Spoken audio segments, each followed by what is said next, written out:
Hello everyone, welcome back to CA Intermediate series.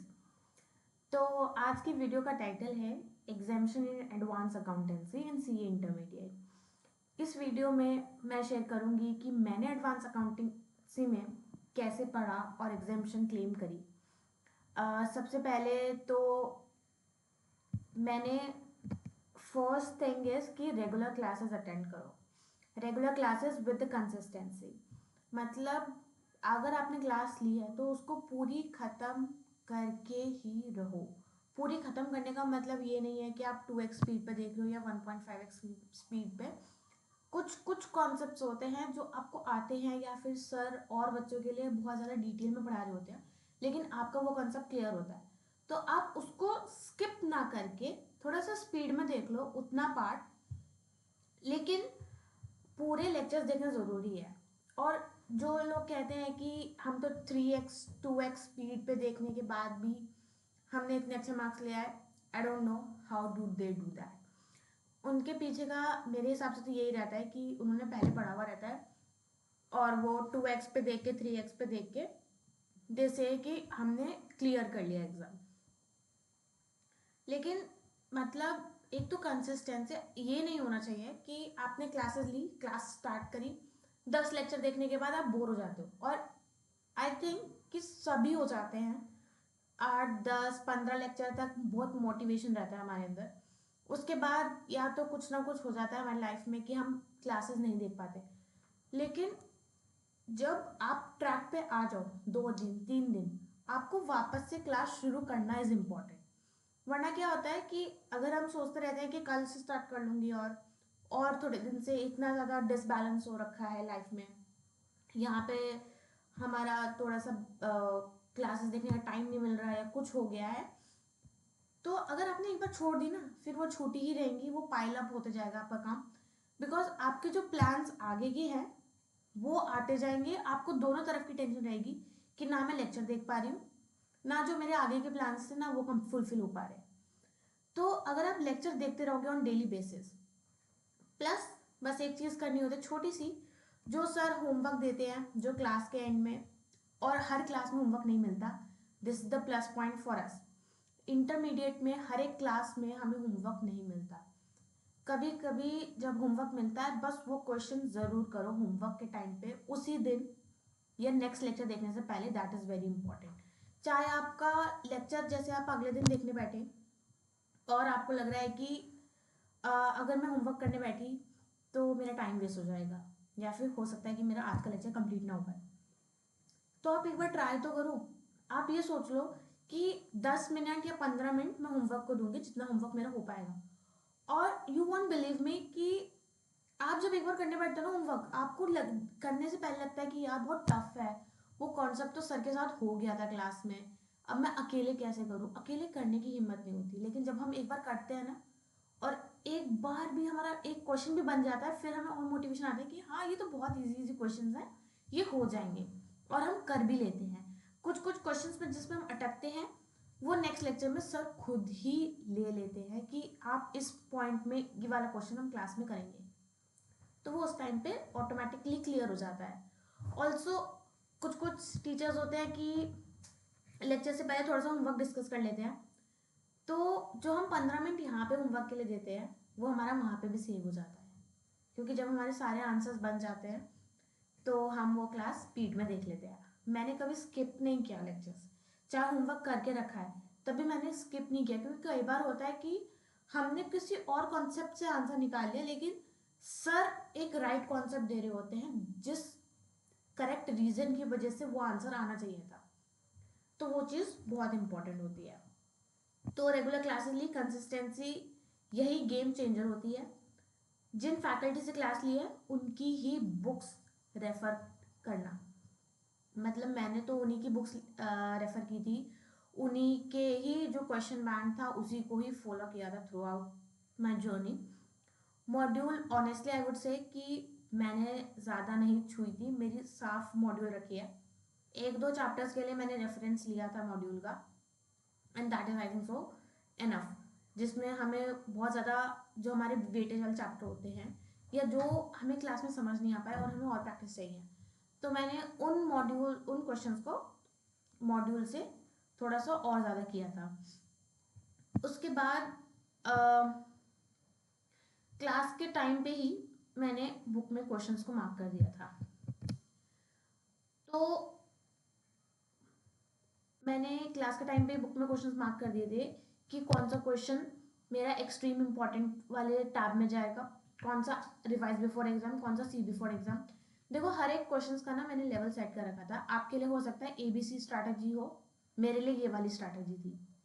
Extreme important का मतलब कि ये एग्जाम टाइम तक जो वो 1.5 डेज है रिविजन का टाइम रहता है, जितने भी नंबर ऑफ रिविजन करेंगे उसमें मेरे को ये एक्सट्रीम इंपॉर्टेंट क्वेश्चंस हर बार करने ही करने हैं। I can not skip them at any cost. एक ये चीज थी।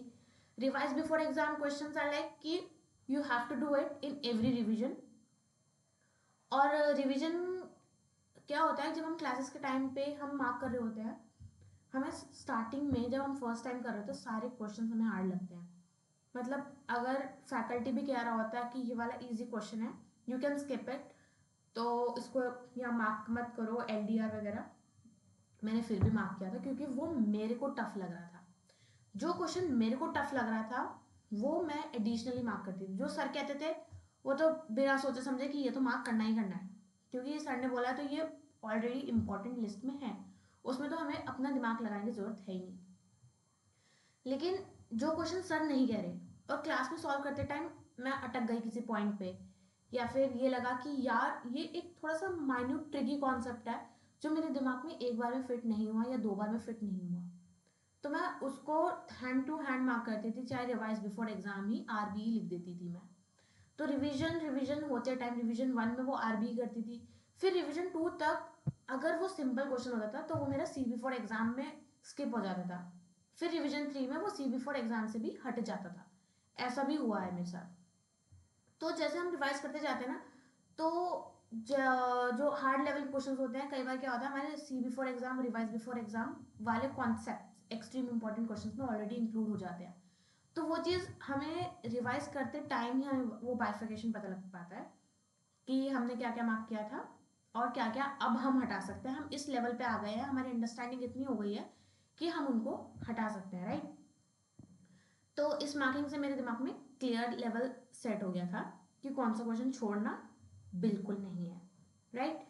और उसके बाद जब आप ये लेवल्स मार्क कर लेते हो, फर्स्ट रिवीजन करने बैठते हो, आपको यही क्वेश्चन करने हैं। आपको ये नहीं है कि सर ने मॉड्यूल दी है, इसमें 22 क्वेश्चन है, इस चैप्टर में 25 क्वेश्चन है and you have to do it all question for revision. No, चाहे आपका फर्स्ट रिविजन हो, चाहे सेकंड रिविजन हो, चाहे थर्ड रिविजन हो, आपको सिर्फ ये जो क्वेश्चंस मार्क करे ना आपने, बस यही करते रहने, यही क्वेश्चंस बार बार रिपीट करते रहो, यही क्वेश्चंस आपको रिवाइज करना है। बिकॉज जो आपने मार्क नहीं करे उनके कॉन्सेप्ट या तो इनमें इंक्लूड होते हैं, या फिर वो कुछ ऐसे क्वेश्चंस होते हैं जो थ्योरी है जो ज़्यादा इंपॉर्टेंट नहीं है, या फिर आपको लगता है कि आपने वो इजीली सॉल्व कर लिया था एंड वो कॉन्सेप्ट आपके दिमाग में पूरे का पूरा क्लियर है, वो बैठ गया आपके दिमाग में, you want do any mistake. लेकिन हाँ, C बिफोर एग्जाम में मैंने वो क्वेश्चंस भी डाले थे जो थ्योरी क्वेश्चंस थे, जो हमने क्लास में सॉल्व नहीं किए थे नोटबुक में, वो हमने बुक से ही रेफर कर लिए थे, बुक से ही थ्योरी पढ़ी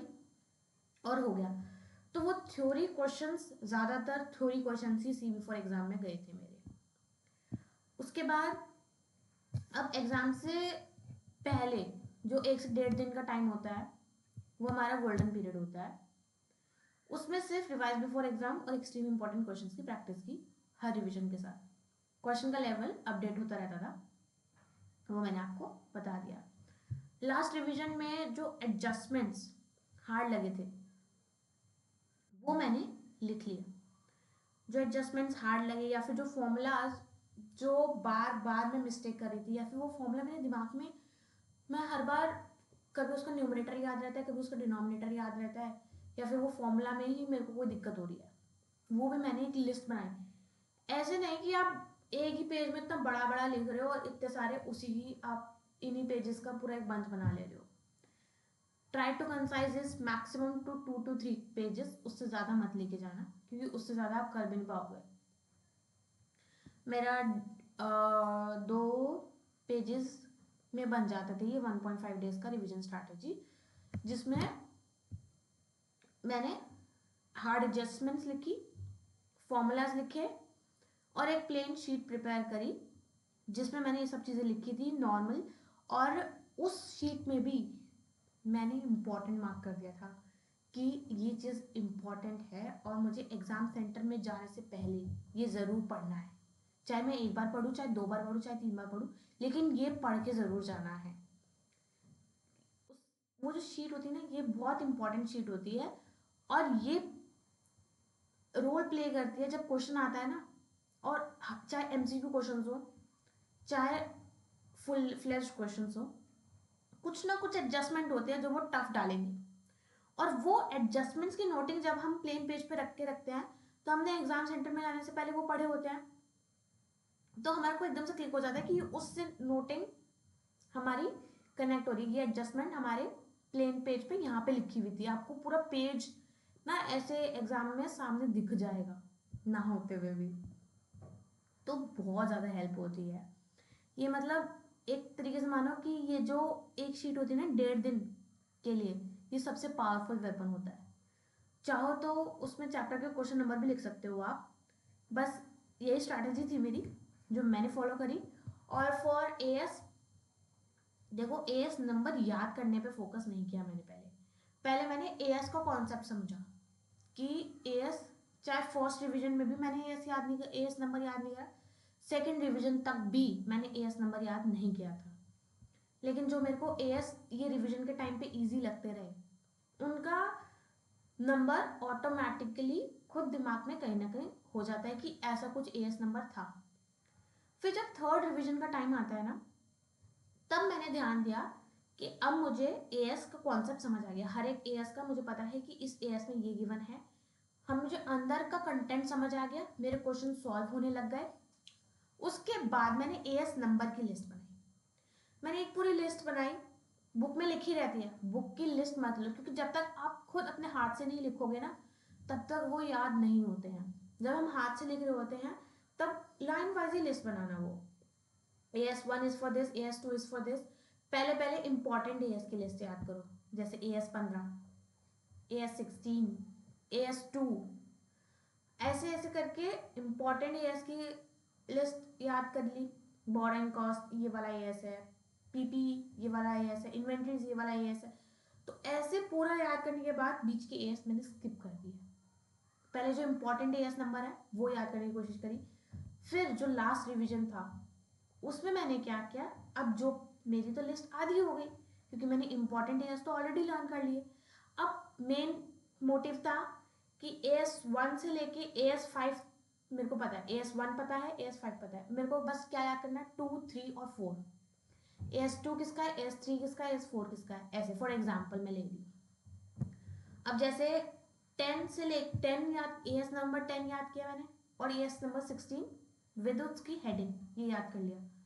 तो लास्ट रिवीजन में सिर्फ मेरे को AS11, 12, 13, 14, 15, तो ये सीरीज ऐसे बहुत इजी हो जा रही थी और एएस भी याद हो गए थे। लेकिन जो आप पहले जाते हो ना एग्जाम से पहले, उसमें वो इंपॉर्टेंट एएस नंबर एक बार जरूर रिवाइज करके जाना दोबारा से, क्योंकि जब आप लिखते हो ना तो वो अलग इंप्रेशन देता है। देखो बिना एएस नंबर लिखे भी आपको मार्क्स मिल जाते हैं, लेकिन एएस नंबर लिखने से आपको खुद पे भी कॉन्फिडेंस आता है कि हाँ मैंने एएस नंबर लिख के आई हूँ या आया हूँ, राइट।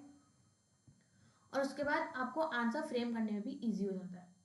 एक और चीज़ है, बहुत छोटी चीज़ है, कि एएस में टीचर्स फैकल्टीज कहते हैं कि आप अपने वर्ड्स में लिख के आओ। यस, अपने वर्ड्स में ही लिखना होता है। आप अपने वर्ड्स में लिख के आओ, थोड़ा सा प्रेजेंटेशन पे फोकस करो। आपको ये नहीं है कि एएस नंबर 16 पे क्वेश्चन आया है, आपने AS 16 उसका नाम लिखा, AS 16 का नाम लिखा और उसके बाद ये ज़रूरी नहीं है कि आप उसको पूरा एक्सप्लेन करो।